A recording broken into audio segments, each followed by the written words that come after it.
अस्सलाम वालेकुम viewers, welcome to my channel cooking with Malika. उम्मीद है कि आप सब खैर आफियत से होंगे। अल्लाह ताला आपको सदा खुश और आबाद रखे। व्यूअर्स, आज जो रेसिपी आपसे शेयर करने लगी हूँ वो है नान की डो कैसे रेडी करनी है, और साथ ही साथ मैं आपको इससे नान बनाना भी सिखाऊंगी। तो इसके लिए जिन जिन चीज़ों की ज़रूरत है वो आप नोट डाउन कर लें।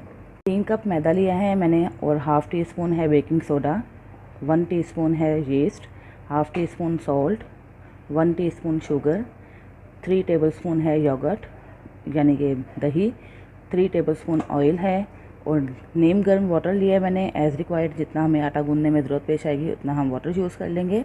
यकीनन आपको मेरी रेसिपी ज़रूर पसंद आएगी। मेरी रेसिपी को लाइक और शेयर करना मत भूलिएगा, और अगर आप मेरे चैनल पर नए हैं तो मेरे चैनल को सब्सक्राइब करके बेल आइकन प्रेस करें ताकि आपको मेरे नए नए वीडियो की नोटिफिकेशन फ़ौरन मौसूल हो सके। इसके अंदर मैंने 1 टीस्पून ऐड कर दिया है yeast, half tea spoon salt and 1 teaspoon sugar. Mixture को मिक्स करके तो हम इसको एक साइड पे कर देते हैं, और हम अपना अगला प्रोसेस कर देते हैं। साथ ये मैंने 3 कप मैदा लिया है जिसको छानना बहुत ज़रूरी है।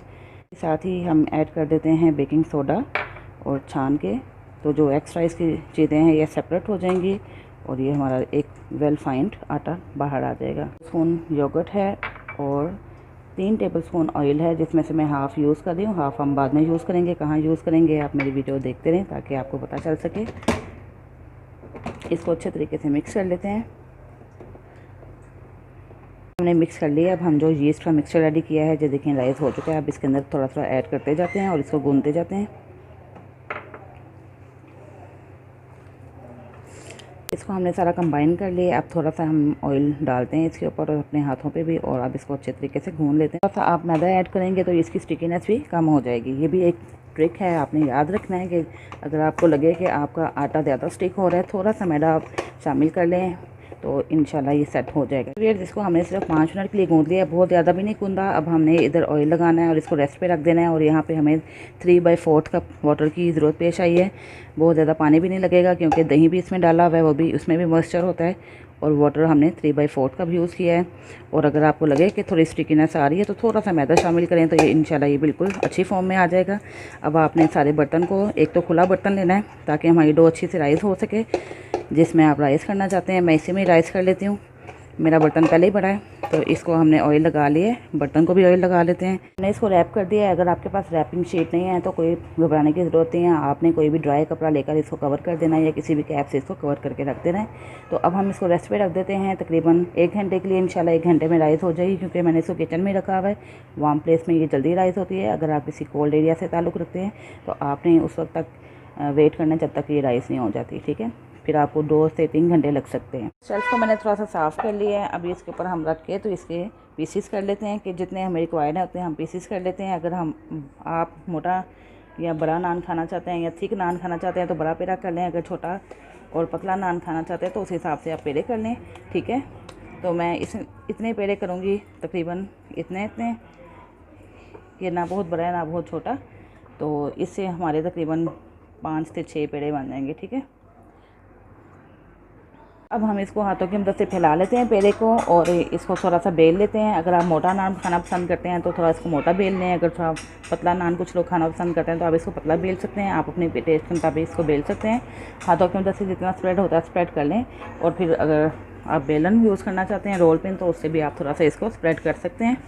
हम इसको नान की शेप दे देते हैं। थोड़े फिंगर की मदद से इसको थोड़ा सा ऐसे किनारों को थोड़ा सा मोटा कर लेते हैं, और ऐसे फिंगर की मदद से ऐसे करके तो हल्का सा पानी लगाते हैं ऊपर, और यहाँ पे हम लगा देते हैं कलवंजी। अगर आप कलवंजी पसंद करते हैं कलवंजी ऐड कर दें, और थोड़े से तेल लगा देते हैं। ये जस्ट कलर के लिए और टेस्ट के लिए, टेस्ट भी बहुत अच्छा आता है। ऐसे तेल लगा देंगे, और तवा हमने रख दिया हाई फ्लेम पे गर्म होने के लिए। जैसे ही गर्म होगा तो हम फ्लेम बिल्कुल स्लो कर देंगे। यहाँ पे आप धनिया भी ऐड कर सकते हैं, जो भी चीज़ आपको पसंद है आप ऐड कर सकते हैं। मकसद के लिए आपने एलुमिनियम का तवा यूज़ करना है। अगर आप नॉन स्टिक यूज़ करेंगे तो आपका नान सही नहीं बनेगा, बल्कि वो नॉन स्टिक ही नहीं होगा और आपका नॉन स्टिक भी ख़राब हो सकता है। इसको हमने पकड़ के ये सारा हमने अच्छे तरीके से वाटर इसके ऊपर लगा देना है। बैक साइड के ऊपर जिस साइड पर हमने तेल लगाए हैं उस साइड को आपने नीचे रखना है, और जो साइड को आपने तवे पर डालना है उसकी सारी बैक साइड पर अच्छे से आपने वाटर लगा के इसके ऊपर डाल देना है। देखिए व्यूअर्स, बबल आना शुरू हो गए हैं। अब हमने इसकी साइड को पकड़ना है और आंच थोड़ी तेज़ कर देनी है चूल्हे की, और इसको हमने सेक लेना है ऐसे। ऐसे थोड़ा इसको घुमाते जाना है और चूल्हे की आंच थोड़ी सी तेज़ कर देनी है, फ्लेम थोड़ा तेज़ कर देना है ताकि इसका जो सेक है वो ऊपर तक चला जाए। बहुत ज़्यादा भी आपने पास नहीं लेके आना वरना ये जल जाएगा। ऐसे घुमाते हुए इसको हमने सेक लेना है। ऐसे चेक भी कर लें, ये देखें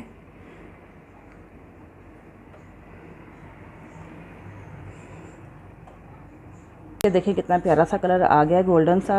अब हम तवा सीधा कर लेते हैं और नीचे से भी कंडीशन देख लें कि नान की क्या कंडीशन है। इसमें ये देखें इजीली सेपरेट हो जाएगा और ये देखें नीचे से भी नान हमारा बड़ा कमाल का रेडी हुआ है। थोड़ा सा इसके ऊपर बटर स्प्रेड कर देती हूँ ताकि एक शाइनी भी आ जाए अच्छी सी और साथ ही एक अच्छा सा फ्लेवर भी आ जाए। अब हम इसको चूल्हे से उतार लेते हैं। मज़ेदार सा नान रेडी है। इस तरह हमने आपको एक प्रॉपर गाइडलाइन दे दी है कि डो किस तरह रेडी करनी है और नान किस तरह रेडी करनी है। बहुत ही सॉफ्ट बने हैं, ये देखिए बहुत ही मज़ेदार सा, ये देखिए और बहुत ही कमाल का ये रेडी हुआ है। हम देखते हैं कि अब हम इसको तोड़ेंगे खाएंगे तो कैसा होगा। ये देखें ये बहुत ही सॉफ्ट, ये देखिए बिल्कुल सॉफ्ट सा रेडी हुआ है, बहुत ज़्यादा मज़ेदार सा, ये देखिए बिल्कुल बाजार जैसा, ये देखिए कमाल का रेडी हुआ है।